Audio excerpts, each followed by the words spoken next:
দর্শককে আজকে একদম অন্যরকমের একটা এপিসোড উপহার দেবো, একদম ভিন্ন স্বাদের একটা এপিসোড। বিকাশ রঞ্জন ভট্টাচার্যের আইন পেশায় আসা কিভাবে, তার আগে শিক্ষকতা জীবন থেকে আইন পেশায় আসা, এই ট্রানজিশনটার ইতিহাস একটু জানতে চাই। এটা কি কোনো যুক্তিসঙ্গত আদেশ হলো? উনি রেগে গিয়ে বললেন এটা ময়দান না। আমি বললাম তাহলে এটা কোর্টও না। রিয়েলি? তখন আমি প্রেমিকার সঙ্গে একেবারে জড়িয়ে মুড়িয়ে একসা হয়ে আছি। আচ্ছা, মানে তখনও বিবাহিত না? হ্যাঁ, বিবাহিত, তখন বিবাহিত। ও তখন বিবাহিত, আচ্ছা। আচ্ছা, দেখা যাক জ্যোতিবাবু কি বলেন। সন্ধ্যাবেলা পার্টি অফিসে গেছি, জ্যোতিবাবু আমাকে দূর থেকে বললেন ও ঠিক করেছে। আমি খবর পেয়েছি ও ঠিক করেছে। তবে আমার কাছে থেকে বললেন তুই যদি মনে করো যে ভবিষ্যতে জনগণের সেবা করবে, পার্টির কাজে লাগবে, তাহলে নিও না। আর যদি মনে করো না তোমার পারিবারিক সুখ স্বাচ্ছন্দ্য আছে, নিয়ে নাও, তোমাকে দায়িত্ব দিয়ে দিলাম। প্রেম মানুষের জীবনে কখন আসে এবং সেই প্রেম মানুষকে কখনো উৎসাহিত করে অনেক উপরে নিয়ে যায়, কখনো প্রেম তাকে ধ্বংসের দিকেও নিয়ে যায়। মুখ্যমন্ত্রী একটা ডাকনাম দিলেন, আমরা জেনারেলি ছোটোবেলায় ডাকনাম পাই, কিন্তু আপনার ছোটোবেলার প্রতিবেশী আপনাকে একটা প্রায় বৃদ্ধ বয়সে ডাকনাম দিলেন মামলাবাবু। হ্যাঁ, তো এটা এই ডাকনামটা পেয়ে কেমন লাগে? তার বেশ কিছুদিন পর, বেশ কয়েক বছর পর বলা যায়, হঠাৎ করে আমার কাছে একটা মেসেজ, তারপরে ফোনে যোগাযোগ যে খুবই আমি একটা কেস করতে চাইছি এবং সেটা মাননীয় বিকাশ রঞ্জন ভট্টাচার্য, আমি চাইছি তিনি প্রসিড করুন এবং টোটাল ব্যাপারটা আপনাকে দেখতে হবে। এবং সোশ্যাল মিডিয়ার পর্দায় প্রথমবারের জন্য অত্যন্ত চাঞ্চল্যকর একটি বিষয়, সিরাজউদ্দৌলার জমি পুনরুদ্ধার করছেন বিকাশ রঞ্জন ভট্টাচার্য এবং নেপথ্যে লুৎফুন্নিসার এমবডিমেন্ট 2025 সালে সমর্পিতা সিরাজ। আমাদের এই বিষয়টা একটুখানি বলুন, হঠাৎ করে এই বিষয়টা হঠাৎ করে আপনার মাথায় কি করে? আমি যখন ত্রিপুরার অ্যাডভোকেট জমে হয়েছিলাম, আপনি আমাকে খুঁজিয়ে এই সমস্ত কথা বলতে বাধ্য করছে, সেটাই আমার কাজ। যখন পুরসভায় গেলাম, আমি কিন্তু পুরসভায় যখন মেয়র ছিলাম একটা পয়সাও নিইনি, মানে সাম্মানিক হিসেবে যা দেওয়া হতো। আমি মনে করতে জনসেবা করছি। সেই জন্যই কি মুখ্যমন্ত্রী আপনার কাছে রসগোল্লা খেতে চাইছেন না? মানে আপনি এত করে বলছেন রসগোল্লা খাওয়াবো, আপনার আর্থিক দুরবস্থার জন্যই হতে পারে।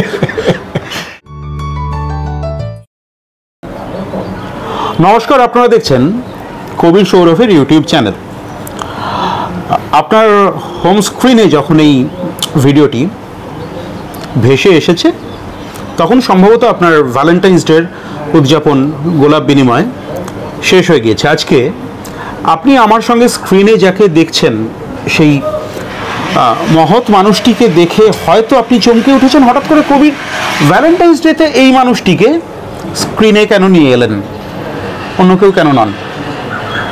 ঠিক এখানে বলার টান রোমাঞ্চে ভরা এই এপিসোডটি একদম শেষ পর্যন্ত, আমি কোনো হাইলাইট রাখবো না, একেবারে শেষ পর্যন্ত 40 মিনিট 45 মিনিট আপনাকে স্ক্রিনে চোখ রাখতে হবে। কারণ আগামীকাল, অর্থাৎ আমরা 13 তারিখে এই এপিসোড শ্যুট করছি, আগামীকাল হাইকোর্টে একটি ভিন্ন স্বাদের মামলা, একেবারে অন্য স্বাদের একটি মামলা। কেন বলা হয় life is larger than cinema, সেটা তার এমবডিমেন্ট হবে এবং করবেন এই মানুষটি। এটি শতাব্দী কেন, মানে ত্রিশতাব্দী প্রাচীন প্রেম এবং সম্ভবত এই বাংলার সবথেকে রোমাঞ্চকর এবং অসমাপ্ত প্রেম কাহিনী, তার পুনরুত্থান হবে। আমি রহস্য উন্মোচন করব আস্তে আস্তে। স্যার, আপনাকে স্বাগত জানাই আমাদের ইউটিউব চ্যানেলে। আমরা বেশ কিছু বিষয় নিয়ে প্রাথমিকভাবে কথা বলবো। একদম প্রথমেই জিজ্ঞেস করব, আগামীকাল অর্থাৎ 14ই ফেব্রুয়ারি 2025 সাল, সিরাজউদ্দৌলা, নবাব সিরাজউদ্দৌলা 1757 সালে যার প্রয়াণ ঘটে, বাংলার শেষ নবাব, তাকে আপনি রেজুভিনেট করছেন। এই বিষয়টা আমরা আসবো। তার আগে আমি প্রথমেই ঢুকতে চাইব বিকাশ রঞ্জন ভট্টাচার্যের প্রেম জীবনে। এটা একটু বলুন, মানে আপনার সময়কাল, সেই সময়কালের প্রেম কতটা কি ছিল? গোলাপ দিয়েছেন কখনো কাউকে? আমার কতগুলো ধারণা আছে, তো অনেকের পছন্দ হবে না। তো প্রেম দিবস বলে কিছু হয় না। প্রেম হচ্ছে মানুষের একটা অন্তর্নিহিত আবেগের বিস্ফোরণ। সেটা কখন কার সঙ্গে হবে তার কোনো রকম নির্ধারিত কর্মসূচি নেই। এই প্রেম দিবস টিবস এগুলো কিন্তু পুঁজিপতিদের একটা নির্দিষ্ট ধারণা, যারা এইভাবে মানুষকে একটা সময়ের মধ্যে আটকে ফেলে বাণিজ্য করতে চায়। আপনি দেখবেন এই যে ভ্যালেন্টাইন্স ডে নাম করে সাম্প্রতিক সময়ে কি বিজ্ঞাপন হচ্ছে, বিজ্ঞাপন হচ্ছে, ভ্যালেন্টাইন্স হচ্ছে, নিয়ে এসছে প্যাকেট খোলা আছে হিরের গয়না ইত্যাদি। এখন এগুলো বাণিজ্যিক কারণেই পুঁজিবাদী সমাজে মানুষের নিজস্ব স্বতঃস্ফূর্ত আবেগকে তারা একটা জায়গায় আটকে দিতে চান। তাই এই প্রেম দিবস, পিতৃদিবস, মাতৃদিবস অত্যন্ত অর্থহীন প্রলাপ ছাড়া এগুলো আমার কিছু মনে হয় না। প্রেম মানুষের জীবনে কখন আসে এবং সেই প্রেম মানুষকে কখনো উৎসাহিত করে অনেক ওপরে নিয়ে যায়, কখনো প্রেম তাকে ধ্বংসের দিকেও নিয়ে যায়, এর কোনো নির্দিষ্ট নিরিখ নেই। এই জন্যই সেই প্রশ্ন যে করলেন আমার মনে হলো যে এই আবার কি, আমি কার সঙ্গে কখন প্রেমে নিবদ্ধ হয়েছি, কি সময় ঘন্টা ধরে, দেখি পুজোর নির্ঘণ্ট ঠিক করা হলো, বিজ্ঞাপনে শুরু হলো আর পুজোর 323 দিন বাকি। তা হয় না। স্যার, পিছন থেকে কোকিলের ডাক ভেসে আসছে, গঙ্গার হাওয়া, বসন্তকাল। আপনার সময়কালের সঙ্গে আপনার সময়কালের প্রেম, মানে আপনার যৌবনের সময়, আপনি এখনই যুবক অনেকে বলেন, কিন্তু আপনার যৌবনের সময়ের প্রেম এবং এখনকার এই সময়টাকে আপনি কিভাবে দেখেন? আমার ব্যক্তিগত জীবন নিয়ে কথা বলাটা খুবই অস্বস্তিকর।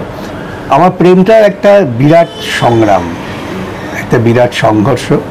সে দীর্ঘ ইতিহাস বলার প্রয়োজন নেই, কিন্তু সংঘর্ষ, বেঁচে থাকার লড়াই, তার মধ্য দিয়ে প্রেম যাত্রা শুরু চলছে। এবং প্রেম বহু মানুষের সঙ্গে বহু লোকের বিভিন্ন সময় হতে পারে, কিন্তু নির্দিষ্ট কোনো একজন ব্যক্তির ক্ষেত্রে যেটা হয় সেটা হচ্ছে নিবিড় ভালোবাসা। সেটা একদম ব্যতিক্রমী। অতএব হয়েছে, আমি তো বলি আমার সঙ্গে যার প্রেম জীবনযাপন হচ্ছে, এটাও একটা দীর্ঘ সংগ্রামের ইতিহাস, এইটুকু বলতে পারি। সংগ্রামী জীবন। স্যার, দর্শককে আজকে একদম অন্যরকমের একটা এপিসোড উপহার দেবো, একদম ভিন্ন স্বাদের একটা এপিসোড।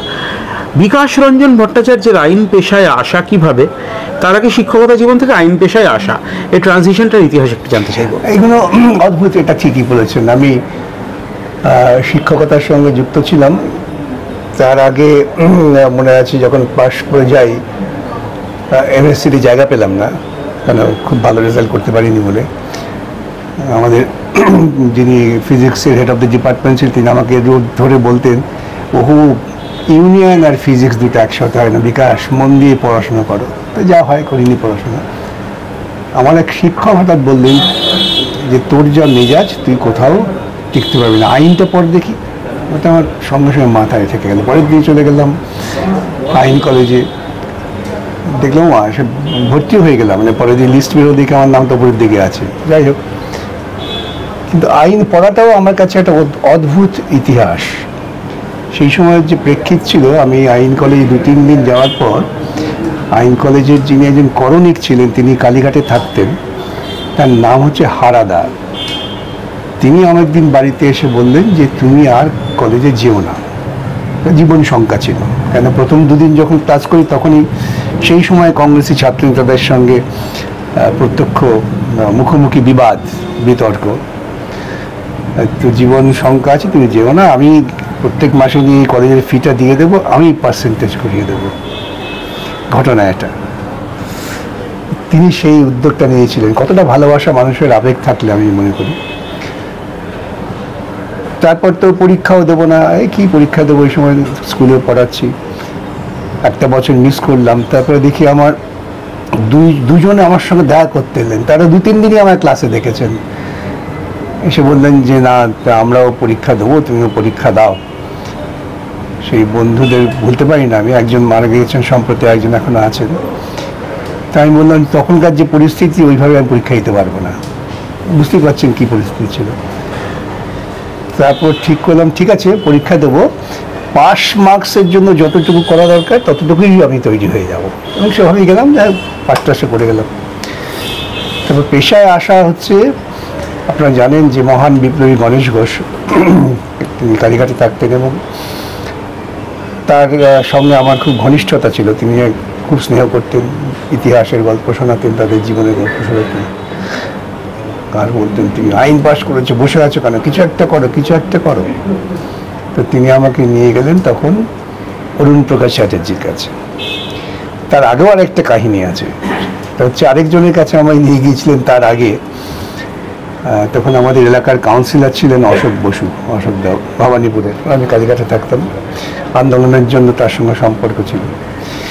তিনি যার কাছে নিয়ে গেলেন, নাম করব না, তিনি বললেন তোমাকে আমার সঙ্গে 5 বছরে আমার স্টেনোগ্রাফি করতে হবে, তারপর ভেবে দেখবো তুমি ওকালতি করতে পারো কিনা।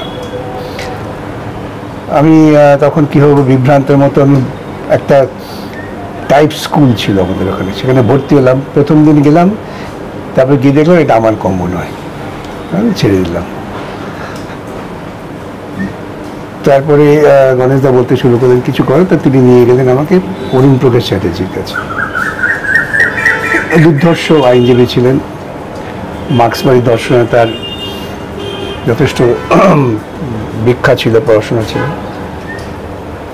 তো সেখানে গেলাম, তিনি বললেন যে আমি কিছু শেখাতে পারবো না, যদি শিখে নিতে পারো কথা।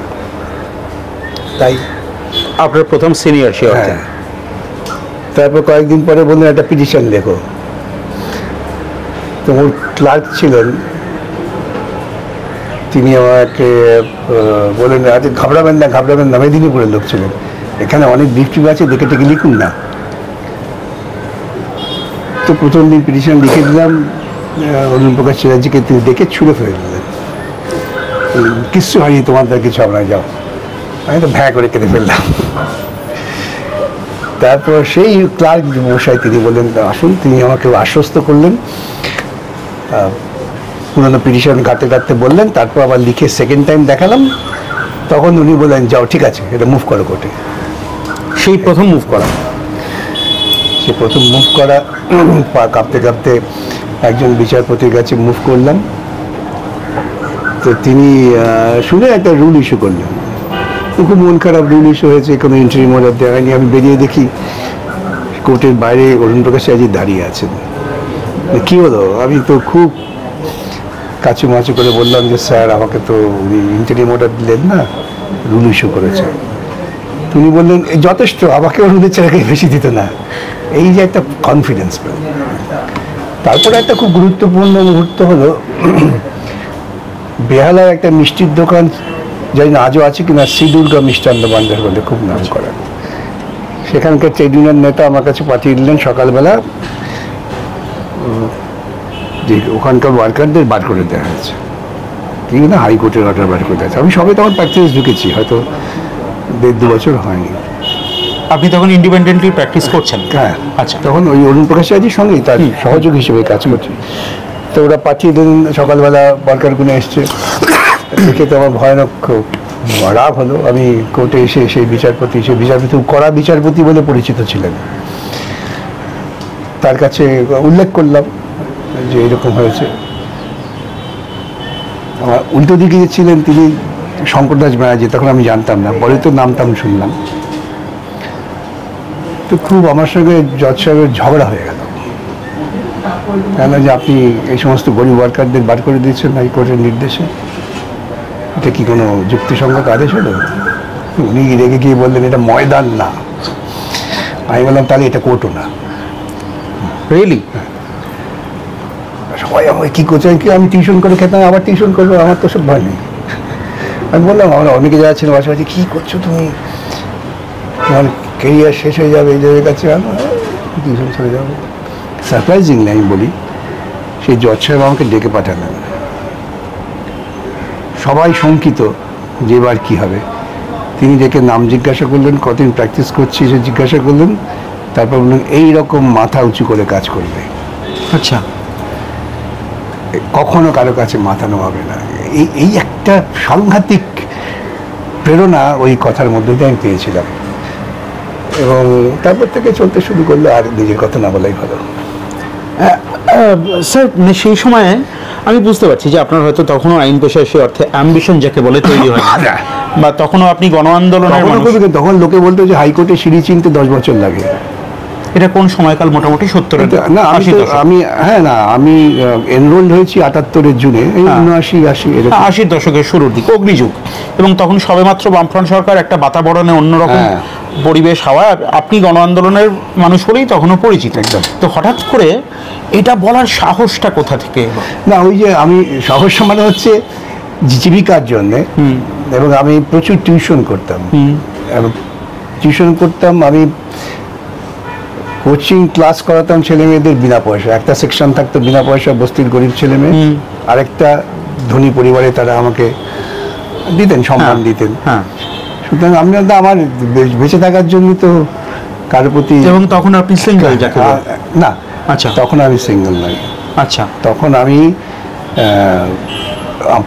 প্রেমিকার সঙ্গে একেবারে জড়িয়ে মুড়িয়ে একসা হয়ে আছি। আচ্ছা, মানে তখনও বিবাহিত না? বিবাহিত, তখন বিবাহিত। ও, তখন বিবাহিত। আচ্ছা, তারপরে মানে এই একটা অধ্যায় গেল। তারপরের সময়টাকে আপনি কিভাবে দেখবেন? তারপর সময় কি লড়াই হয়েছে, ময়দানে জেল কেটেছি, কলকি করেছি, সব হয়েছে একসাথে। আপনার সঙ্গে আমার যখন প্রথম কথোপকথন, সেই কথোপকথনে ইতিহাস রয়েছে। আপনি আপনার কারাবাসের অভিজ্ঞতা সেই কথোপকথনে আপনি বলেছেন। আপনাকে তো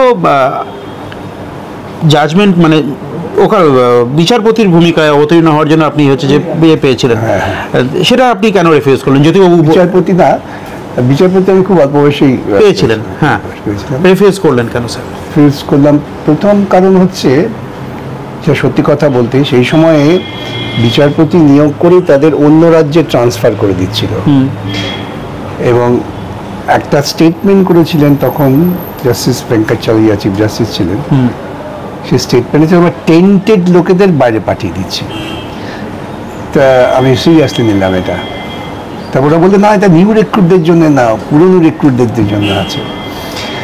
এবং এমন ঘটনাক্রম হয়, আমি একদিন সকালবেলা 10:30টার সময়, তখন প্রধান বিচারপতি ছিলেন জাস্টিস এম ভট্টাচার্য, তার ঘরে গিয়ে চিঠি দিয়ে এলাম যে আমি অনেক ধন্যবাদ, আপনি আমাকে কনসিডার করেছেন, আমি এটা নীতি আগ্রহী নই। আমি চিঠি দিয়ে এসেছি 10:30টায়, 12টার সময় ডেকে পাঠালেন, তোমার অ্যাপয়েন্টমেন্ট এসে গেছে, শীঘ্রই ওই চিঠি তুলে নিলাম, তোমার অ্যাপয়েন্টমেন্ট এসছে, এখন তুমি চিঠি দিচ্ছ কেন? যাই হোক, সে নিয়ে অনেক বিতর্ক তখন হয়েছিল। এমনকি বিতর্কটা পার্টির মধ্যেও বিতর্ক হয়, যে প্রথম একজন কমিউনিস্ট পার্টির লোক, আমি ঘোষণা করেছিলাম যাকে করে না, এটা অত্যন্ত গুরুত্বপূর্ণ, যে ফর্ম থাকে, ফর্মেটে লিখতে হয় তুমি রাজনীতি করো, আর লিখেছেন হ্যাঁ রাজনীতি করি। তো সেটা শুনে আমাকে তৎকালীন চিফ জাস্টিস খুব ধমক দিলেন, বললেন তোমাকে এটা কে লিখতে বলেছে, না লিখলেই পারতে। আমি তো আত্মগোপন করতে পারি না, আমাকে সবাই জানে আমি কমিউনিস্ট পার্টি করি। খুব মজার কথা হলো, যখন সেন্ট্রাল স্পেশাল ব্রাঞ্চ থেকে তারা ইনভেস্টিগেট করতে আসে, আমাকে এক্সচেঞ্জ করে দয়া করে বলছে, আপনি রাজনীতি করেন? হ্যাঁ করি। কমিউনিস্ট পার্টির নাম অ্যাক্সেস করেন? এটা বলছেন হ্যাঁ করি।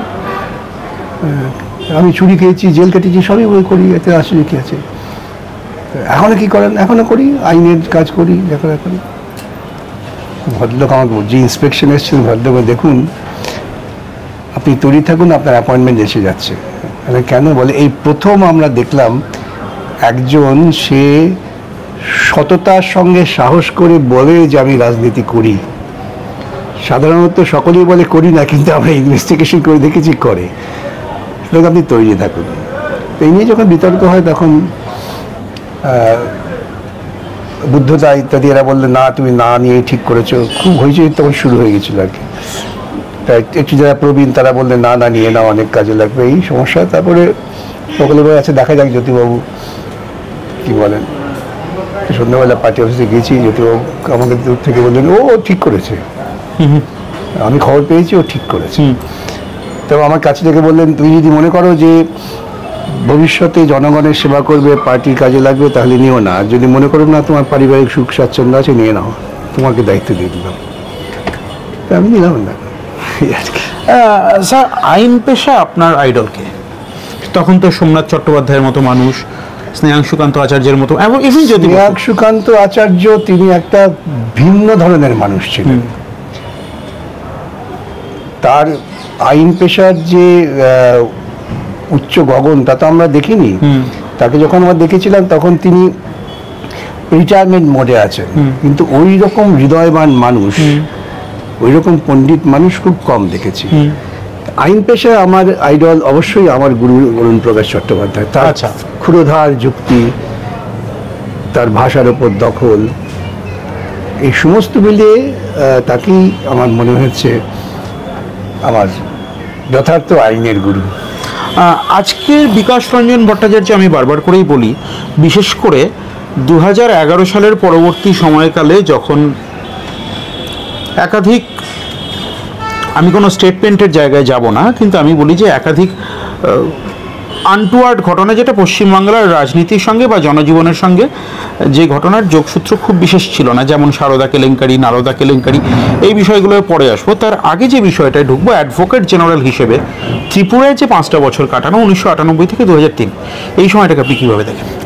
সেটা খুব মজার ব্যাপার। সেটা হচ্ছে যে তখন মানিক সরকার মুখ্যমন্ত্রী হিসেবে নির্বাচিত হয়েছেন। তার আগে আমি ওই জজিয়তি ছেড়েছি, এ নিয়ে একটা খুব আইনের জগতে উত্তাল, আইনের পেশা জগতে। তো আমাকে ওরা সমস্ত পার্টির নেতারা আবার আমাকে ধরলেন যে ও একটা খুব ক্রিটিক্যাল মোমেন্ট, তুমি যদি করে দাও।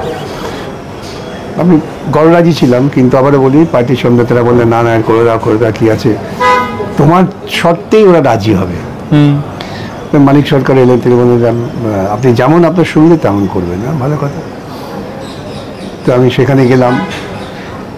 যাওয়াতে প্রথম দিকে একটা অংশের মধ্যে একটা বিরোধিতা ছিল, কিন্তু ধীরে ধীরে কাজ করতে করতে সর্বংশে আইনজীবী জগতের সবার সঙ্গেই আমার একটা অত্যন্ত ভালো সম্পর্ক তৈরি হয়ে গেল, ভালোবাসার সম্পর্ক। যদি আমি ওখানে থাকতাম না, গুরুত্বপূর্ণ মামলা হলে যেতাম, মামলা করে চলে আসতাম, কিন্তু এই পেশাগত কাজ করতে করতে সকলের সঙ্গে একটা সখ্যতা তৈরি হলো। বিরোধী পক্ষ, আমাদের সরকারি পক্ষের মধ্যেও যে অন্তর্বিরোধ, সব মিটিয়ে দেওয়া গেল। সকলেই বলেন তোমার উপস্থিতি এটা হয়েছে। তারপরে ওরা আমাকে রাখতে চেয়েছিলেন, তা আমি রাজি হইনি। 2003 থেকে 2008 এবং 2005 থেকে 2010 কলকাতার যে মেয়রশিপ, এই সময়কালটাকে আপনি ব্যক্তিগত ওই ত্রিপুরার অ্যাডভোকেট জেনারেলশিপ ছেড়ে আমি ভেবেছিলাম যে আমি সুপ্রিম কোর্টে গিয়ে প্র্যাকটিস শুরু করবো। কিন্তু ইতিমধ্যেই হঠাৎ বুদ্ধদা বললেন না, তোমাকে নেওয়া হতে হবে, আমাদের একটা ফেস দরকার। মানে আত্মশ্লাঘার কথা বলছি না, আমাদের মনে আছে। আমার আরও হচ্ছে ইন্টারেস্টিং হচ্ছে, তখন সিদ্ধার্থ শঙ্কর রায় তিনি এখানে প্র্যাকটিস করছেন। তার ওই সমস্ত বড় বড় আমেরিকার অ্যাম্বাসেডার, রাজ্যের মুখ্যমন্ত্রী, এই সমস্ত টাকা সত্যায়িত করছেন। তো মামলায় সূত্রেই পরস্পরের মধ্যে আলাপ টালাপ হয়। যখন উনি শুনলেন আমাকে মেয়র হিসেবে কাছে, উনি ভীষণ আপত্তি করে দেবে, বলছে না তুমি হবে না। আমি এক্ষুনি বুদ্ধকে ফোন করছি, এবং এটা কি সিদ্ধার্থ শঙ্কর রায় বলছেন যে আইন পেশায় তোমাদের লক্ষ্যই, তুমি ছাড়া দেখতে পাচ্ছি না কাউকে, এরকম ব্যাপার আর কি। এবং আশ্চর্য, উনি বুদ্ধকে ফোন করেছিলেন যে কেন ওকে তোমরা নিয়ে যাচ্ছ। বুদ্ধরা পরে আমাকে বললেন যে সিদ্ধার্থবাবু ফোন করেছিলেন, সবই শুনেছি, কিন্তু এটা তোমার হতেই হবে। বললাম স্যার, হয়ে সেটাও একটা খুব অদ্ভুত অভিজ্ঞতা বলতে পারি। এই পুরসভার কাজ করতে গিয়ে বিভিন্ন দেশের বিভিন্ন রকম আমন্ত্রণ পেয়েছিলাম। আমার খুব তৃপ্তি হয়েছিল। আমি আপনাকে বলি, বন ইউনিভার্সিটিতে তখন ওই আমাদের আন্তর্জাতিক যে আরবান ডেভেলপমেন্ট মিটিং টিটিং হয়, সেখানে যখন আমি বক্তৃতা করি, ওখানে বসেই মিউনিক ইউনিভার্সিটির যারা ছিলেন তারা আমাকে বলেন যে আপনাদের আমাদের ইউনিভার্সিটিতে আসতে হবে। তাই বললাম, আমাকে মুখে বললে তো হবে না, আপনাকে লিখে দিতে হবে। তারা ওইখানে বসেই লিখে দিলেন যে মিউনিক ইউনিভার্সিটিতে আপনাকে ইনভাইট করা হচ্ছে। তারপর চলে এলাম। ওদের যখন ইনভাইট করেছেন, আত্মশ্লাঘা, নিজের ভালো লাগছে। তারপর ওরা খরচা টরচা পাঠিয়ে দিলেন। গেলাম মিউনিক ইউনিভার্সিটিতে। সেখানে গিয়ে মজার কথা, আমি ভারতীয় ছাত্রদের পেলাম। আমাদের খিদিরপুরের একটি মেয়ে ছিল, সাউথের তামিলনাড়ুর একটি ছেলে ছিল, এরকম বেশ কিছু ভারতীয় ছাত্র পেলাম। ওই আরবান ডেভেলপমেন্টের ওপর আলোচনা। এগুলো একটা খানিকটা সাফল্যের। অবশ্যই স্যার, আমি এরপর একটা অন্য বিষয় আসবো, তারপরে 2011 সালের পরবর্তী অধ্যায়ে ঢুকছি। আপনি যখন আইনের ছাত্র, তখন তো আমাদের বর্তমান মুখ্যমন্ত্রী এবং আপনার ঘনিষ্ঠ বন্ধু, আপনি যার খুব গুণাগ্রাহী, তিনিও তো তখন আইন পেশার ছাত্রী ছিলেন। সেই সময়টার কথা কিছু মনে পড়ে? দেখুন, আমি কখন কালীঘাটে কোনো আন্দোলন করতে দেখিনি। আচ্ছা, আমরা কালীঘাটের রাস্তায় মিছিল করেছি, মিটিং করেছি, মার খেয়েছি, পুলিশ টেনে হিঁচড়ে জেলে পড়েছে, এসব আছে। এবং এমনিও একটা ইন্টারেস্টিং ঘটনা আছে, সেটা বলছি আমি। কিন্তু আমি কখনো দেখিনি ওকে। তো পরবর্তীকালে শুনলাম খুব বড় নেতা হয়ে গেছে। একবার এই পুলিশের গ্রেপ্তার নেওয়া মনে আছে, একবার আমি তখনকার মিছিল নিয়ে যাচ্ছি ভবানীপুর থানার পাশ দিয়ে, তখন খুব টেনশন হতো। আমার তখন ওসি ছিলেন সনদ গুপ্ত, আমার পেছনে এই কলারটা ধরে ধাক্কা দিয়ে আমাকে প্রিজন ভ্যানে তুলে দিলেন, মিছিল করতে দেবেন না। তো আমি খুব রেগে গেছিলাম, আমি ওনাকে বলেছিলাম যে ঠিক আছে আমি আসছি, আপনাকে দেখে নেবো। যিনি বললেন যাও যাও ইয়াং ম্যান যাও, দেখে নিও। এটা কোন সময় স্যার? এটা 72 কি 73 সাল। তখন আপনি যুবনে তখন? হ্যাঁ হ্যাঁ। তারপর যখন ডেলে চলে গেলাম, তারপর শুনলাম সেদিনকে আমাদের মিছিলের পর আক্রমণ হওয়ার পরিকল্পনা ছিল কংগ্রেসীদের। তারপর আমি ছাড়া পেয়ে এসে আমি ওটাকে ফোন করলাম যে আমি ছাড়া পেয়েছি এবার। হ্যাঁ, তখন উনি বললেন এবার খবর রাখো কি? আমি বললাম হ্যাঁ খবর তো শুনলাম। বলে আমরাও জানি কাকে বাঁচিয়ে রাখতে হয়। ওনার এই কথাটা আমার আজও মনে আছে, যে অর্থাৎ সেদিনকে তিনি গ্রেপ্তার করে আমাকে বাঁচিয়ে দিয়েছে। প্র্যাকটিক্যালি তাই। এবং আপনাকে স্ট্যাবও করা হয়েছিল সেটা 71 সাল ওই সময়টা। স্যার একটা অদ্ভুত জিনিস লাগলো, আপনাকে আপনার দল মেয়রের মুখ করতে চাইছে, মেয়র পদপ্রার্থী করতে চাইছে, তার বিরোধিতা করছেন আপনার বিরোধী দল এবং কংগ্রেসের মুখ্যমন্ত্রী হিসেবে আমি কুখ্যাতই বলবো আপনাদের কাছে, অন্তত আপনারা কুখ্যাত বলেন, সিদ্ধার্থ শঙ্কর রায়। এই বাতাবরণটা তখন ছিল, আজকে ভাবা যায় এটা? আজকে এই বাতাবরণটা আছে? না, এটা নেই। আমি সত্যি কথা বলি, এটা নেই। সিদ্ধার্থ শঙ্কর রায় যখন নির্বাচনে প্রতিদ্বন্দ্বিতা করছেন, তখন তাকে প্রতিদ্বন্দ্বিতা করছেন ডক্টর অশোক মিত্র। আমি ছিলাম তার ইলেকশন এজেন্ট। এই নিয়ে বর্তমান পত্রিকায় বড় একটা ফিচারও লিখেছিল। আমার সঙ্গে বুথে প্রচন্ড ঝগড়া হয়। কার? এই সিদ্ধার্থ বাবু। আচ্ছা। হ্যাঁ, বুথে। এবং সেটা নিয়ে পরের দিন এই রন্তিদেব সেনগুপ্ত বর্তমান পত্রিকা লিখেছিলেন। সেটা আমি দেখিনি। আমার এক বন্ধুর কাকা, তিনি আবার খুব কংগ্রেসী, তিনি প্রতিবেদনটা পরে বন্ধু করে ডেকে পাঠিয়েছিলেন। ডেকে পাঠিয়ে বললেন এটা তো ও যা লিখেছে তোমার তো প্রশংসা করে দিয়েছে। লিখেছেন যে এরকম শারীরিক কায়দায় ইংরেজি বলে তিনি ঝগড়া করে গেলেন রিগিং করবার জন্য, এইরকম আর কি। কিন্তু পেশাগতভাবে ওরা এতটাই স্নেহপ্রবণ ছিলেন, একটা উদাহরণমনা ছিলেন, যে ব্যক্তি ক্ষেত্রে কেন এই প্রশ্ন হবে। তা না হলে ভাবুন ওর কি এমন প্রয়োজন পড়েছিল যে বুদ্ধ ভট্টাচার্যকে ফোন করে বলা যে ওকে তোমরা আইন পেশা থেকে কেন সরিয়ে নিচ্ছ। এটা তো নিঃসন্দেহে একটা খুবই আত্মশ্লাঘারী ব্যাপার। পরবর্তী অধ্যায়ে প্রবেশ করার আগে আর নির্দিষ্ট দুটো প্রশ্ন করব। কালীঘাটে আপনি বড় হয়ে উঠেছেন, যে আবার দেখা যায় যে আপনার সোশ্যাল মিডিয়া হ্যান্ডেলে, আমি আগেও বলেছি চোখ রাখলে, যে আপনি তো এখন নিয়মিতভাবে সাম্প্রদায়িক শক্তির এবং মৌলবাদীদের আক্রমণের একদম সূচি মুখে আছেন। এবং সেখানে দাঁড়িয়ে আপনার কালীঘাটে জন্ম, আপনার কালীঘাটে বেড়ে ওঠা, মুখ্যমন্ত্রীরও কালীঘাটে জন্ম, বেড়ে ওঠা, কোনো বিশেষ স্মৃতি কিছু আছে? না, ওর সঙ্গে আমার কোনো না না রাজনৈতিক কোনো, আপনি তো বললেন আপনি ওনাকে আন্দোলন লড়াইয়ে দেখেননি। কালীঘাটে আমরা প্রচুর লড়াই করেছি, মারামারি হয়েছে, সংঘর্ষ হয়েছে। কিন্তু একটা জিনিস ছিল যে তখনকার যারা কংগ্রেসী, তারা কিন্তু ব্যক্তিগতভাবে ভয়ানক ভালোবাসত। আমি আপনাকে আরেকটা ঘটনা বলি। আশুতোষ কলেজের গেটে দাঁড়িয়ে তখন প্রচণ্ড তো উত্তেজনা, আমি গেট মিটিং করছি, গেট মিটিং করে নেমেছি, তখন ছাত্র পরিষদের নেতা, সেই ছেলেটি এমএলএ হয়েছিল, ওর নামটা ভুলে যাচ্ছে এই মুহূর্তে, ও এসে আমাকে বলে চলো আমি তোমাকে বাড়ি পৌঁছে দিচ্ছি। আমি কেন তুমি আমার বাড়ি পৌঁছে দেবে? সে তুমি জানো না আমাদের সব বাজে বাজে লোকেরা এখানে এসেছে, আমি চাই না তোমার কোনো ক্ষতি হোক। এই যে ফিলিংগুলো, এই ছাত্র পরিষদের নেতা, তার কাছে খবর আছে হয়তো আমার উপর আক্রমণ হতে পারে, সে যেই মুহূর্তে আমি গেট মিটিং করে নেমেছি সঙ্গে সঙ্গে আমাকে রেস্কিউ করে নিয়ে গেল। এই অনুভূতিগুলো ছিল।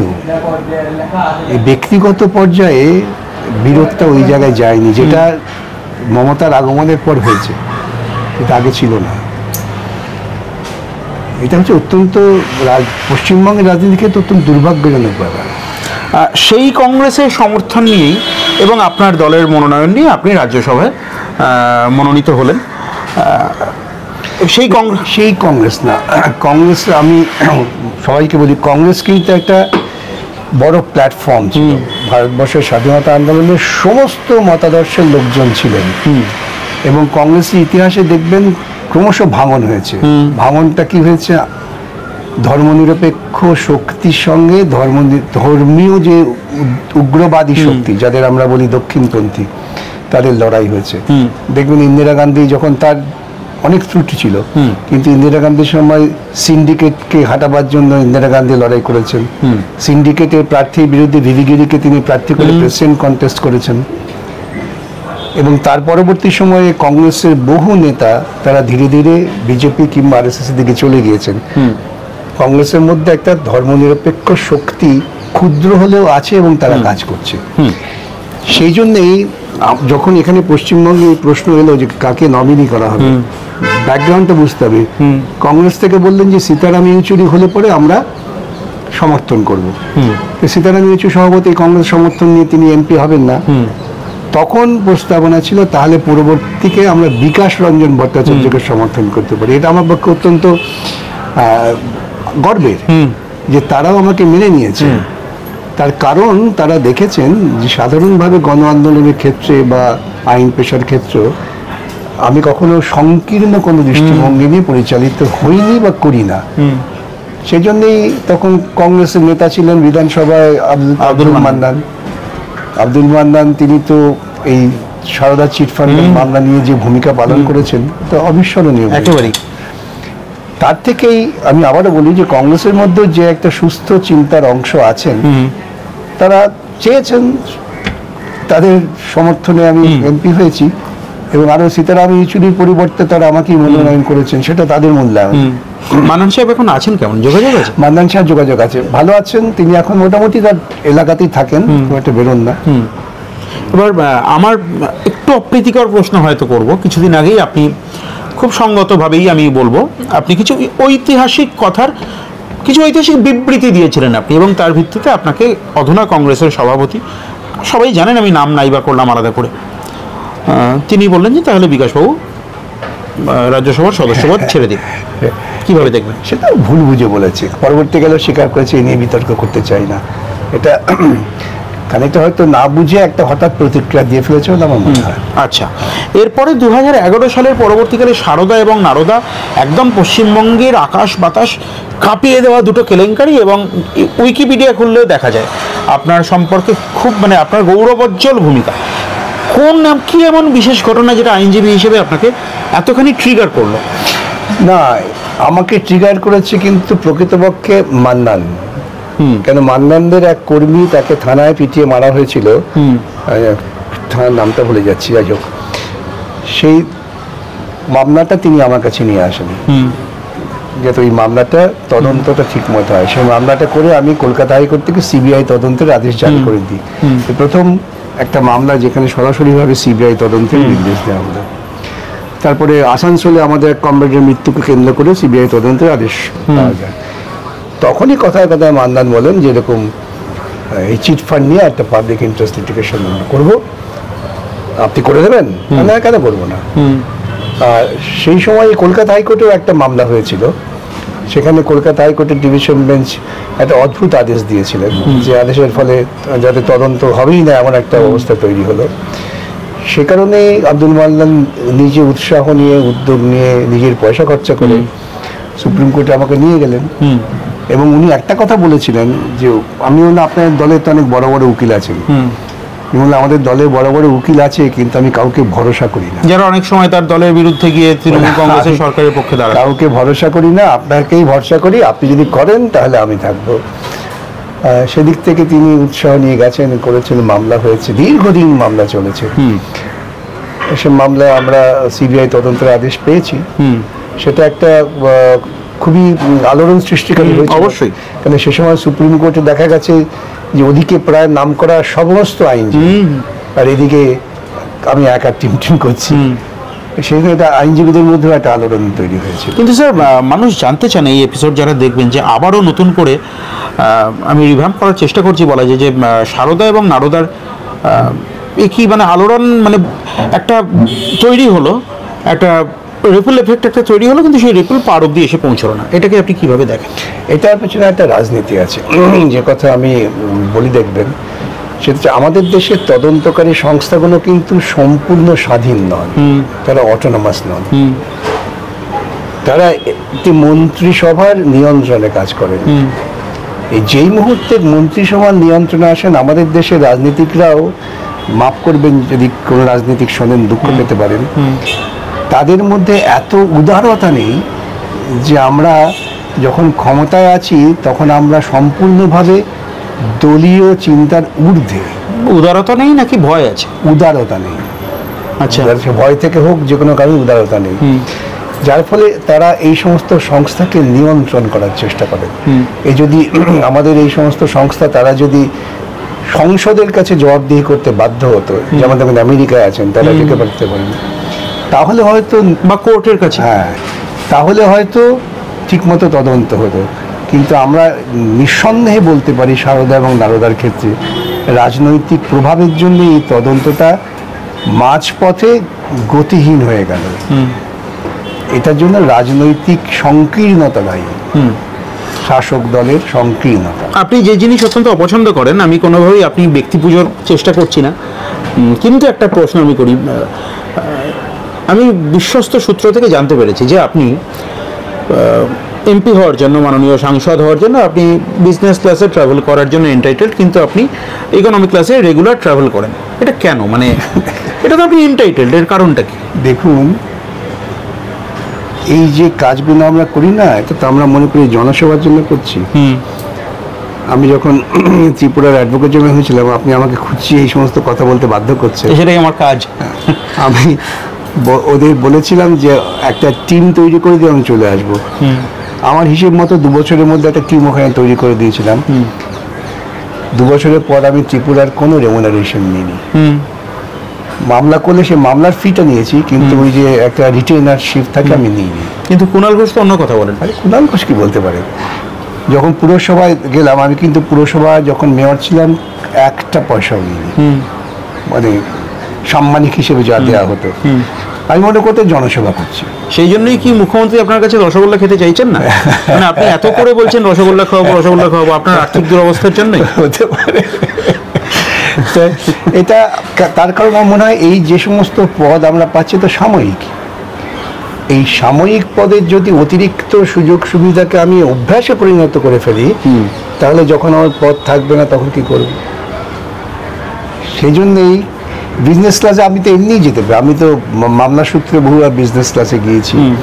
বিজনেস ক্লাসে যাতে তেমন কিছু মোহনীয় ব্যাপার না, কিন্তু সরকারি পয়সায় আমি কেন, আমি যখন সাধারণ ক্লাসেও যদি দিল্লি পৌঁছতে পারছি তো বিজনেস ক্লাসে যাবো কেন? আমার এই মানসিকতা কাজ করে, এছাড়া কিছু না। আচ্ছা, কিন্তু আবার একটি ঘটনা বলি, যেটা আমি খুব বিস্মিত হয়ে গিয়েছিলাম। এই গতবার বা তার আগের বার আমি দিল্লি থেকে ফিরছি, আমার এয়ার ইন্ডিয়ার টিকিট আমার জুনিয়রই কেটে দিয়েছে। যখন আমি বোর্ড করতে যাব তখন আমাকে সেখানে বলা হচ্ছে আপনাকে আপগ্রেড করে দেওয়া হয়েছে এক্সিকিউটিভ ক্লাসে। এবং হলে আমরা খুব আনন্দ পাই ট্রেনে প্লেনে। আমি অবাক হয়ে গেলাম যে কে হঠাৎ এটা আপগ্রেড করে দিল। তো সেটা তো হয়েছে, মানুষকে সুযোগ করে দিয়েছেন, মানুষের ভালোবাসার জন্যই হয়েছে। হয়তো কোনো কর্মকর্তা দেখেছেন, তিনি হয়তো করে দিয়েছেন। আপনার সঙ্গে কথা খুব অল্প সময় শেষ হওয়ার না, অনেক কিছু জানার। আপনার চেম্বার জুনিয়র সুপ্রিম কোর্টের জজ, আপনি যদি সেখানে অ্যাপিয়ার করেন তাকে ধর্মাবতার বলে ডাকতে হয়, মাই লর্ড বলে ডাকতে হয়। সেটা তো তিনি যে পদে আছেন পদকে সম্মান জানানো, ব্যক্তি তো পরের কথা, পদকে আমাকে সম্মান জানাতেই হবে। যখন বিচারপতি হিসেবে তাকে দেখতে হবে। আজকে যদি আপনিও যদি কালকে বিচারপতি হয়ে যান, আপনাকে না কথা তার পদের সম্মান, আমার কলকাতা হাইকোর্টে বহু আমার চেম্বার জুনিয়র সুপ্রিম কোর্টে আছেন, হ্যাঁ, তাদের আমাকে সম্মান জানাতে হবে। তো সেই পদটাকে অসম্মান করার তো অধিকার। আচ্ছা, এবার একদম শেষ দিকে চলে এসেছি, পরবর্তী অধ্যায়ে যাওয়ার আগে আপনার অনেকটা সময় নিচ্ছি। মুখ্যমন্ত্রী একটা ডাকনাম দিলেন, আমরা জেনারেলি ছোটোবেলায় ডাকনাম পাই, কিন্তু আপনার ছোটোবেলার প্রতিবেশী আপনাকে একটা প্রায় বৃদ্ধ বয়সে ডাকনাম দিলেন মামলাবাবু। হ্যাঁ, তো এটা এই ডাকনামটা পেয়ে কেমন লাগে? ঠিক এই প্রশ্নটাই আপনার আগে একজন সাংবাদিক বন্ধু করেছিলেন। আমি বললাম যে শুনেছি শ্রীকৃষ্ণের নাকি 108টা নাম ছিল, এখন আমার যদি 108টা নাম কেউ দেয় তার আমার আপত্তি কি আছে? আমি 108 নামই পরিচিত হবো না। তাহলে এটাতে আপনি বললে যে আপনাকে বলা হয় কি চাকরি খেকো বিকাশ, একদম ভালো কথা। আমি চাকরি খেতে কেমন? আমি এক সময় শুনেছি বস্তি বিকাশ, ভালো কথা। এইরকম ঘুরে ঘুরে 108টা হলে পরে আমি তন্ত্রের পক্ষে এরকম ভাবতে শুরু করবো। স্যার আপনি এই যে চাকরি খেয়ে মানে এই বিষয়টাকে একটু আমি বারবার করে, সম্ভবত আমার চ্যানেলে অসংখ্যবার আপনি ওভার ফোন ইন পার্সন আপনি কথা বলেছেন, আমি আবারও এটা দিয়ে এই পর্বটা শেষ করব। খুব গুরুত্বপূর্ণ একটা বিষয়। সত্যি তো এতজন আনটেন্টেড যারা সত্যিকারের সফল, সত্যিকারের যোগ্য পরীক্ষার্থী চাকরি করছেন, তাদের সামাজিক অবস্থান সেটাও তো নষ্ট হবে। এটাকে আপনি একটু কাইন্ডলি অ্যাড্রেস করুন। এটা খুব দুঃখের, জানেন তো। আমি সবসময় বলি, যারা দুর্নীতি করে প্রাতিষ্ঠানিকভাবে, তারা তাদের দুর্নীতি আড়াল করবার জন্য সামনে কিছু শিখণ্ডী রাখে। সেই শিখণ্ডীটা হচ্ছে যোগ্য এবং যারা দুর্নীতিমূলক প্রক্রিয়ার সঙ্গে যুক্ত নয়। আপনি দুর্নীতির অভিযোগ করলে তারা তাদের সামনে হাজির করবে যে এদের কি হবে, এরা তো। সবসময় এই জন্য আমাদের নির্দিষ্টভাবে দুর্নীতিমূলক সংগঠন, দুর্নীতিমূলক কাজকর্মের বিরুদ্ধে দাঁড়াতে হবে মূলগতভাবে। তার জন্য কেউ যদি সুযোগ সুবিধে পেয়ে থাকে, সেখানে সহানুভূতি থাকলেও সহানুভূতিটা আন্দোলনের ক্ষেত্রে পরিণত করা যাবে না। আজকে আমাদের ভারতবর্ষের আইনটা খুব পরিষ্কার। সেটা হচ্ছে যে এই ধরনের ব্যাপক দুর্নীতি হলে কে করেছে আর কে করেনি এই বিচারের প্রশ্ন নেই, বাদ দিয়ে আবার করো, পরিষ্কার স্বচ্ছভাবে করো, যাতে দুর্নীতিটা লালিত পালিত না হয়। তাহলে আজকে দুর্নীতি করার মধ্যে আমি কে ভালো কে মন্দ বাছাই করতে গেলে আমি কিন্তু প্রকারান্তরে দুর্নীতিটাকে প্রশ্রয় দিয়ে দিলাম। এটা আমার নিজস্ব বিশ্লেষণ। অনেকে হয়তো গ্রহণ করবেন না, অনেকে হয়তো এই নিয়ে বলবেন চাকরি খেয়ে বড় বড় কথা বলছে, কিন্তু বলুন আমার ব্যাখ্যাটা হচ্ছে, আমি কোনোভাবে আপনাকে কিন্তু সেফ প্যাসেজ দিচ্ছি না চলে যাওয়ার, কিন্তু আমি আপনাকে একদম একটা সরাসরি প্রশ্ন করছি। যদি দুর্নীতি হয়ে থাকে, আমি এখনও বলছি যদি দুর্নীতি হয়ে থাকে, দুর্নীতি সংগঠিত করেননি আপনি, কারণ করার উপায় নেই, আপনার দল করেনি, আপনি যে দলের আপনি রাজ্য কমিটির আমন্ত্রিত সদস্য, সেই দল সরকারে নেই, তাহলে অভিযোগের আঙুল সরকারের দিকে। খুব সুকৌশলে মুখ্যমন্ত্রী একজন অত্যন্ত কুশলী রাজনীতিকের মতো সুপার নিউমারারি পোস্ট তৈরি করলেন, মাঠে দাঁড়িয়ে বললেন সেই বিরোধী নেত্রীর মতো একজনের চাকরি যেতে দেবো না। দুর্নীতি করলেন, তার সরকার দুর্নীতি করল, অভিযোগের আঙুল এসে উঠলো আপনার ওপর এবং আপনার কিছু জুনিয়রের ওপর। হেরে যাচ্ছেন তো, রাজনীতির ময়দানে অন্তত হেরে যাচ্ছেন, আদালতে যেতে হারছি না। ধরুন আজকে 22 লক্ষ যারা পরীক্ষা দিয়েছিল, তাদের কাছ থেকে করুণ বার্তা আসে আমার কাছে, স্যার আমাদের বাঁচান, আমাদের আরেকটা সুযোগ করে দিন। আমরা কিন্তু সাইলেন্ট মেজরিটির যে ভয়েস, সেটাকে প্রায়শই ভুলে যাই। মেজরিটিকে সাইলেন্ট থাকতে দিচ্ছেন কেন? 22 লক্ষ তো অনেক বেশি। সেই জন্যই প্রত্যেককেই বলি, অনুরোধ করি, দেখবেন যে সবাই সরব হন। দুর্নীতির বিরুদ্ধে ভিন্ন ভিন্ন রাজনৈতিক মতাদর্শ থাকতে পারে, কিন্তু কতগুলো মৌলিক জায়গায় আপনাদের ঐক্যবদ্ধ হয়ে লড়াই করতেই হবে। প্রশাসনে কেন দুর্নীতি থাকবে? প্রশাসন কেন আইন অনুযায়ী কাজ করবে? কাজ করতে গেলে ভুল হতে পারে। আমি আপনাকে আবারও সেই ব্যক্তিগত কথা আছে, আমি যখন পুরসভার দায়িত্ব নিলাম, আমি অফিসারদের ডেকে বললাম, দেখুন এটাকে লোকে বলে চোর পরেশান। আমি কিন্তু চাই না যে আপনাদের দিকে কেউ আঙুল তুলে বলুক আপনার চোর।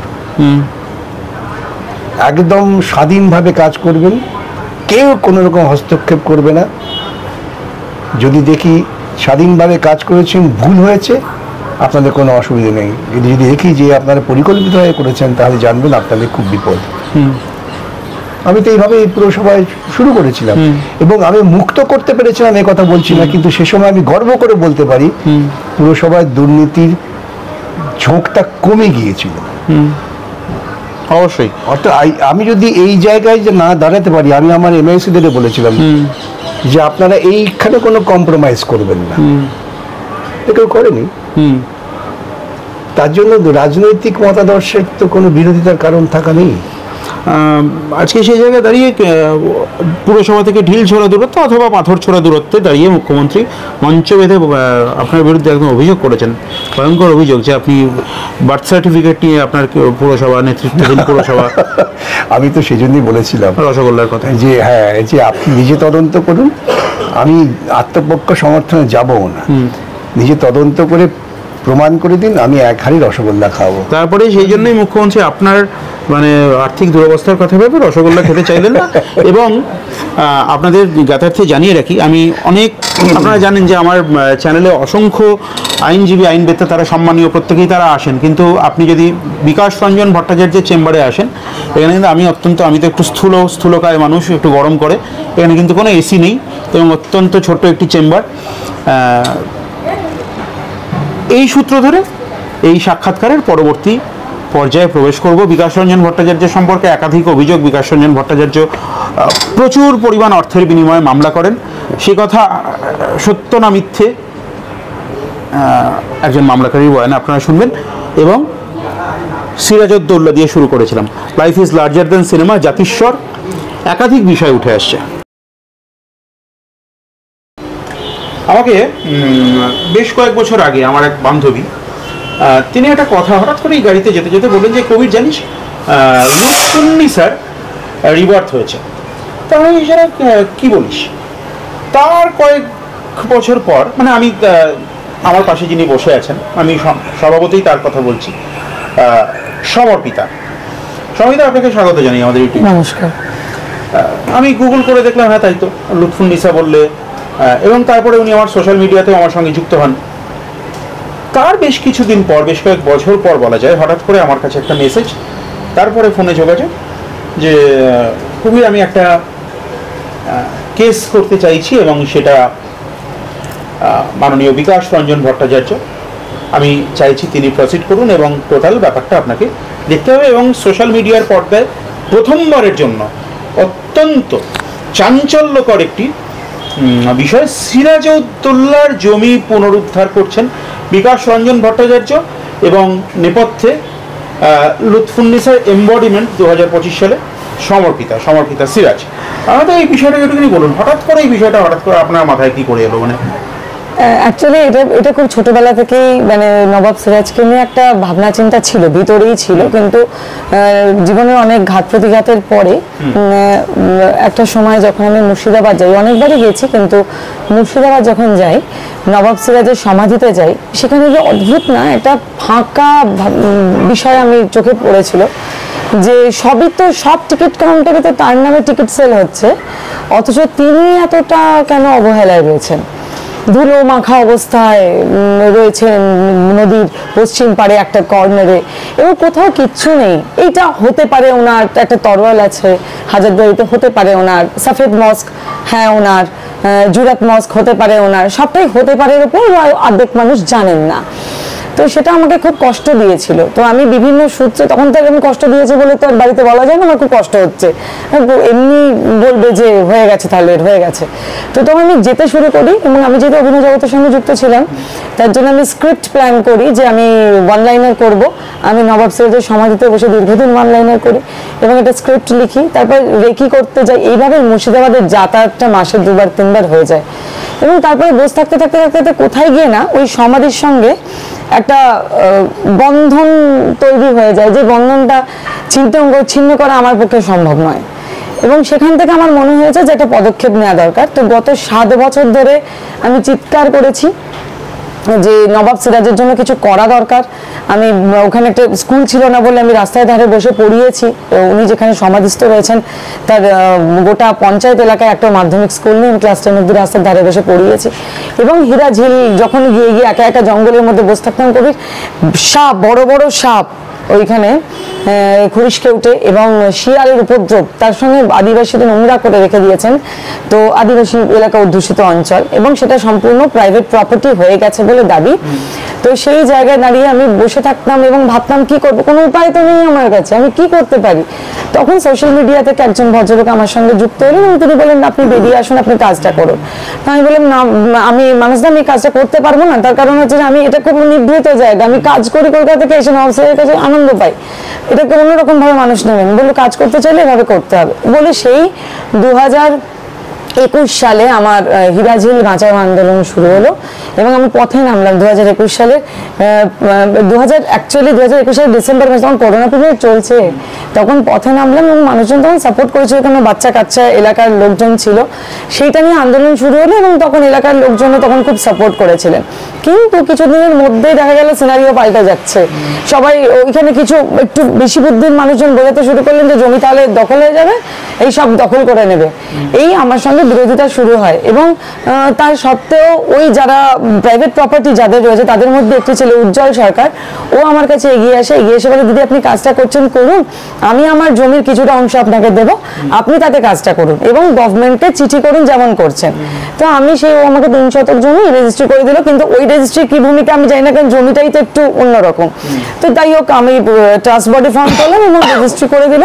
রেজিস্ট্রি করার পরে আমি যখন জমিটা নিয়ে কাজ করবো এগোচ্ছি, যে আমি প্রতিটা ডিপার্টমেন্টে চিঠি করেছি, ওয়েস্ট বেঙ্গল গভর্নমেন্টের প্রতিটা ডিপার্টমেন্ট যেগুলো আমাদের পার্টি করা হয়েছে স্যার বলেছেন, এবং আর্কিওলজিক্যাল সার্ভে, রাষ্ট্রপতি, প্রধানমন্ত্রী, আমাদের গভর্নর, কাউকে বাদ রাখিনি। আমি আনুমানিক সংখ্যা বলবো প্রায় 34,000 মেল করা হয়েছে এবং ডিপার্টমেন্ট চিঠি, আমাদের সকালবেলাতে কাজ ছিল ডিপার্টমেন্টে চিঠি করা। 8 মাস টানা আমরা এই প্রকল্প নিয়েছিলাম যে আমরা চিঠি করব, যেখান থেকে সিএম এর মেল আইডি থেকে আমার মেল আইডি ব্লক করা আছে। মানে হতেই পারে যে আমি এত ডিস্টার্ব করেছি, ওনার ডিপার্টমেন্ট থেকে ব্লক করে দিয়েছে, তাতে আমার আন্দোলনের কিছু যায় আসে না। এটা করতে করতে আমি ঠিক করলাম যে ঠিক আছে, তাহলে এভাবে যখন হচ্ছে না, পার বাঁধাতে হবে। জায়গাটা অনেকটা অংশ, মানে 9 থেকে 10 বিঘা জমি, এখন অব্দি বিরাট আর্কিটেকচার এবং খাঁচকাটা মাটির তলায় গভীর কাজ, জল নিকাশি ব্যবস্থা। সিরাজ যেহেতু মুর্শিদাবাদের শেষ কথা এবং ভারতবর্ষের ইতিহাসের একটা মুখ্য নাম, তো তার ইতিহাসকে বাঁচানোটা আমার মনে হয় অবশ্য কর্তব্য কাজ। এবং সেই জায়গা থেকে এই আন্দোলনটা যখন চলছিল, এরকম সময় আমি মনে করি যে একটা মনুমেন্ট করলে কেমন হয়, অন্তত দৃষ্টি আকর্ষণের জন্য, যেটা হাইট থেকে সবাই মুর্শিদাবাদকে দেখবে, যেখানে নবাব সিরাজ বসে থাকবেন এবং হিরাজের সংলগ্ন এলাকায়।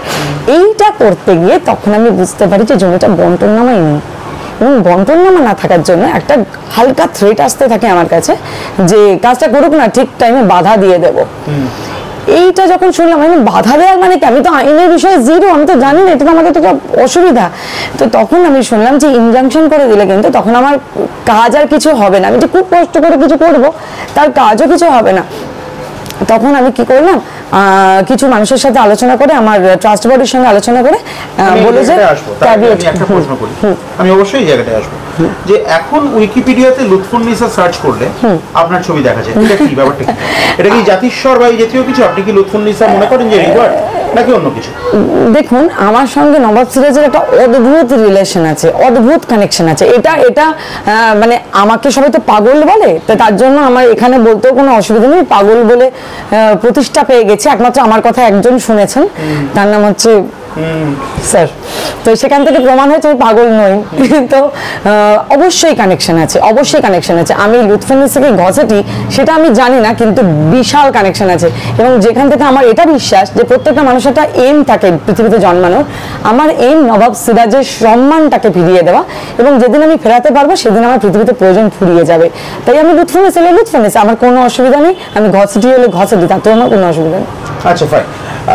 বিকাশ রঞ্জন ভট্টাচার্য কথা হঠাৎ করে মাথায় এলো কি করে, যোগাযোগ কিভাবে করলেন এবং সেইভাবে মানে কিভাবে এতটা প্রসিড করলেন? আগামীকাল তো মামলা উঠছে, এটা একটু সংক্ষেপে বলুন। সেটা হচ্ছে যে যখন আমি এই যে বললাম যে আমাকে বলেছিল ইনজাংশন করে দেবো, এবং তখন আমি জমিটা ক্যাভিয়েট করেছিলাম যে আমাকে অন্তত খবর তো দেবে। এই ক্যাভিয়েটটাকে ভুল বোঝানো হলো যে আমি সবার এগেনস্টে নাকি মামলা করেছি। তখন একটা মিটিং এর নাম করে ডেকে যে ছেলেটি আমাকে জমি দান করে তাকে প্রচন্ড বেধড়ক মারধর করা হয়, তার মাকে মারধর করা হয়, এবং আমাকে সেটাতে মারার জন্য 25 জন লোককে রাখা হয়েছিল। মানে আমার অনেকদিন আগেই তিলোত্তমা হয়ে যাওয়ার কথা।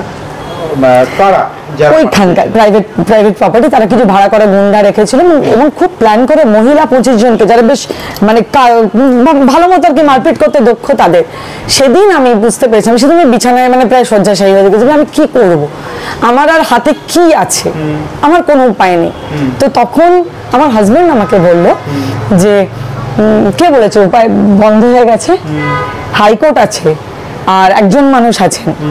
আমি তো ওনার কথা শুনেছি, ওনার বিশাল ফিজ, আমি ওনার সামনে যাব কি করে? বিশ্বাস করবে কবির, আমি ওনাকে কিভাবে যোগাযোগ করার চেষ্টা করেছি শুধু আমি জানি। বিভিন্ন মানুষের সূত্রে আমি যোগাযোগ করার চেষ্টা করি, ওনার কোথাও খুঁজে পাইনি ওনাকে। তারপরে মানে এখন বলতে হাসি পাচ্ছে, আমি ওনাকে ফেসবুকে মেসেজ করতাম ওনার পেজে, স্যার আমার আপনার সঙ্গে খুব কথা আছে, খুব দরকার আছে। মানে আমার তখন অবস্থা খুব খারাপ।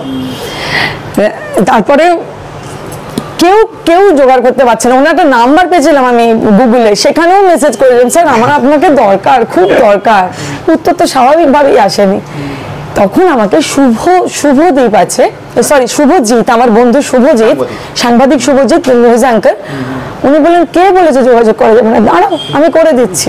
তখন আমি ওনার সঙ্গে যোগাযোগ করি তাপস বাবুর কাছে ফোন করে। তাপস বাবু যথারীতি ওনার ফিজের কথা আমাকে বলেন। আমি তাপস বাবুকে তখন 25,000 টাকা ওনার সঙ্গে দেখা করতে গেলে লাগবে। আমি তখন বলেছি তাপস বাবু আমি খুব কষ্ট করে কাজটা করছি, কিন্তু আমি দেবো, আমি যেখান থেকে পারি, আমার ওনাকে দরকার। আমি 3 মাস ধরে খুঁজছিলাম ওনাকে। আমি এবং প্রতি রাতে, এটা ম্যানিফেস্টেশন, আমি প্রতি রাতে ওনার ইন্টারভিউ শুনতাম এবং আমি ওনার মানে প্রতি রাতে ওনার ইন্টারভিউ শুনতাম।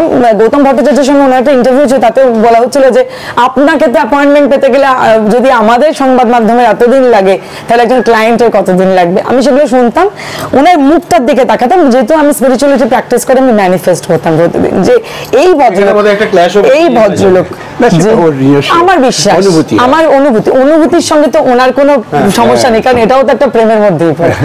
তো আমার অনুভূতি থেকে আমি ম্যানিফেস্টেশন প্রতিদিন করতাম যে এই, এবং আমার সবসময় মনে হতো যে আমার হাজবেন্ড যেটা বলতেন যে নবাব সিরাজের মামলা সবাই বুঝতে পারবে না, সেরকম জায়গা না ছাড়া এটাকে সবাই তুচ্ছভাবে দেখবে, কিন্তু এটা যে কত বড় একটা মামলা হতে পারে এবং ভারতবর্ষের ইতিহাসে কত বড় একটা অধ্যায় থেকে ধুলে সরতে পারে, সেটা যেদিন আমি এখানে এলাম সেদিন উনি প্রথম দিন খুব ব্যস্ত ছিলেন, কারণ 9ই আগস্টের পরপরই আমি এসেছিলাম। তারপর তো উনি পুরো ব্যাপারটাকে, মানে প্রথম দিন যখন এসে আমি ওনার দিকে তাকিয়ে আছি, উনি আমাকে বললেন যে এত চিন্তা করার কিছু নেই, আমার কিচ্ছু লাগবে না বলে অ্যাডভোকেট রঘুনাথ চক্রবর্তীকে ডাকলেন এবং তনুশ্রী দাসও ছিল। তো তার হাতে মামলাটাকে দিয়ে আমাকে বললেন আপনি কিন্তু এখন আমার কাছে একদম আসবেন না, ওনারা যা করে, আর ওনাকেও কিন্তু ফোন করে ডিস্টার্ব করবেন না। আমি ওনাকে জিজ্ঞেস করলাম, প্রত্যেকটা কথা শুনেছি, কাউকে ডিস্টার্ব করিনি, আমি সম্পূর্ণ ছেড়ে দিয়েছি। উনি আমাকে বলেছেন এই মামলার জন্য উনি সমস্তটা চেষ্টা করবেন। সত্যি কথা বলতে কি, সব থেকে বড় নাম অ্যাডভোকেট বিকাশ রঞ্জন ভট্টাচার্য, তার কাছে আমার মামলা চলছে এবং সেই মামলাতে আমার মানে যতটুকু খরচা হয়েছে সেটা হচ্ছে পেপারস ওয়ার্কের টাকা খরচা হয়েছে এবং সেটা সম্পূর্ণভাবে যতটুকু কোর্টের কাজের জন্য কারুক্ষে, এমনকি অ্যাডভোকেট রঘুনাথ চক্রবর্তী কোনো অর্থ নেননি এই মামলার জন্য। নবাব সিরাজের মামলার জন্য আমার কোনো অর্থ খরচ হয়নি, সামান্য কিছু পেপারস ওয়ার্কে, সেটা চৈত্র সেলের বাজারে গেলে ওই খরচা আপনারও হবে। স্যার এবার এটা খুব মানে এটা সম্পূর্ণ মিস ইন্টারপ্রিটেশন করা হয়, আমি তার সম্পূর্ণরূপে মানে প্রতিবাদ করছি এবং আমি বিভিন্ন জায়গায় ওনার হয়ে খুব ঝগড়া করি, মানে সত্যি কথা ওনার হয়ে খুব ঝগড়া করি সোশ্যাল মিডিয়াতে। ওনার নামে যখনই খুব উল্টোপাল্টা কিছু দেখি আমি সহ্য করতে পারি না, ঝগড়া করি, মিথ্যে কথা বলে সবাই। স্যার আমরা হালকা ছলেই আলোচনাটা চালাচ্ছিলাম, এবার সিরিয়াসলি আপনাকে জিজ্ঞেস করছি, মানে এই মামলার মেরিট আপনার কাছে আপনি কি বুঝেছিলেন যার জন্য একটা মামলা নিলেন আপনি? না, প্রথমে আমি দেখেছি যে একজন মানুষ তিনি আন্তরিকভাবে একটা ইতিহাসের অধ্যায়কে তুলে আনতে চাইছেন, যে অধ্যায়টাকে ভুলে যাওয়া হচ্ছে। এটা একটা ঐতিহাসিক ঘটনা যার সঙ্গে বাংলা তথা ভারতবর্ষের স্বাধীনতা সংগ্রামের একটা নিবিড় যোগাযোগ আছে এবং সেই সিরাজউদ্দৌলা যাকে নিয়ে অনেক গল্প কাহিনী আছে, তার পরিবার, তার সম্পত্তি, এই সম্পর্কে আমাদের খানিকটা পড়াশোনা হওয়া দরকার, আলোচনা হওয়া দরকার। তা আমাদের সরকার ঘটনাচক্রে তারা সাধারণভাবে ব্যুরোক্র্যাটদের দ্বারা পরিচালিত হন, নিজেরা তো খুব এটা লেখাপড়া করেন না, ব্যুরোক্র্যাটদের দ্বারা পরিচালিত হন। সেই ব্যুরোক্র্যাটরা ওই দায় সারা কাজ করেন, সেই জন্যই হয়তো ওর এত চিঠি লেখালেখি করেছে, কোনো জবাব হয়নি। তা আমাদের দেশে তো শেষ রাস্তা হচ্ছে, আশ্রয় হচ্ছে আদালত। সেই জন্যই আমি ওকে বললাম ঠিক আছে চলুন একটা জনস্বার্থে মামলা আমরা করে দেখি কতটা কি করতে পারি। এটা আমি অনেক বেশি সম্মান জানিয়েছি ওর আবেগকে। আর স্যার এই জায়গায় দাঁড়িয়ে আরেকটা প্রশ্ন করবো, এটা কোনো অ্যাজাম্পশনের প্রশ্ন নয়, কিন্তু আপনার মেরিট কি মনে হচ্ছে? মানে এটা না, এটা খুব সহজ মামলা নয়, এটা আমাদের পরিষ্কার বুঝে নিতে হবে। এটার জন্য গবেষণা দরকার। আমরা চেষ্টা করব আদালত যদি নির্দেশ দেন, এই সমস্ত যারা সংস্থা আছেন গবেষণা করেন, যারা পুরাতত্ত্ব নিয়ে কাজ করেন, যারা ইতিহাসকে রক্ষা করার দায়িত্বপ্রাপ্ত আছেন, তাদের যদি আমরা এর মধ্যে জড়িয়ে নিয়ে একটু তাদের মধ্যে গতি আনতে পারি, তাহলেই অনেকটা কাজ হবে।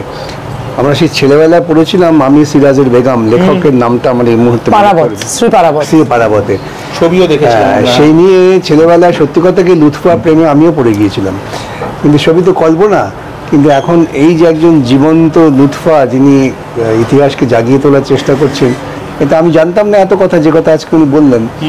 অবশ্য আমার সঙ্গে মক্কেলদের খুব বেশি কথা আমি বলতে দিই না, আমি সমস্যাটা কি বলুন, সমাধানের উপায় কি, এভাবে করি। তো উনি অনেকটাই আজকে জানলাম।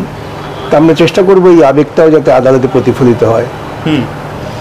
স্যার, একেবারে আমার শেষ প্রশ্ন আপনাদের, আমি আর নতুন করে কোনো আমার স্টেটমেন্ট রাখবো না। আপনাদের এই ধরনের এক্সক্লুসিভ আপডেটস এবং খবর পাওয়ার জন্য একটা কথা তোমায় কাটছি, যে ওনাকে তো অনেক নাম, ওনার তো 108 নেমস হচ্ছে, মানে শ্রীকৃষ্ণের মতো।